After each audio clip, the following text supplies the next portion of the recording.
করলো। দেখো বন্ধুরা, আজকে মা রান্না করছে এটা কি মিষ্টি কুমড়ের ডোকা দিয়া এটা ঝোলা ঝোলা করে নিরামিষ তরকারি। এটা আমাদের সবার খুব পছন্দের তরকারি। মাছের মাথা দিছে না নিরামিষ, রসুন সোমবার দিয়ে নিরামিষ আর কি। এটা আমাদের সবার খুব পছন্দের তরকারি। আর এই রান্না করছে পাবদা মাছ, এগুলো মা রান্না করছে। ডালও রান্না করছে, মার ডাল আনিনি। আর এগুলো পিসির বাসা থেকে পাঠাইছে খাসির মাংস, 2 বক্সে দিছে। তো আমি মা খনাইরা আমরা 4 জন আমার চর্বির পিসটা খুব পছন্দ করি। তো এই যে একটা থোকা থোকা চর্বি, এটা আমি আমার ইরামনির দিয়ে দিলাম তাড়াতাড়ি খনা আসার আগে আগে। তো এই যেটা আমি ইরারে দিলাম। পিসির বাসার থেকে আরও পাঠাইছে বড়বড়ি ভাজা আর টমেটোর ডাল, তারপর সালাদ।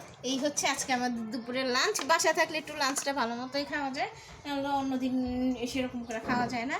তো তোমরা কে কে এখনও লাঞ্চ করো নি আমাদের সাথে খেতে আসো। এখন বিকাল বাজে 5টা, আমরা এখনও খাওয়া দাওয়া করিনি দুপুরে।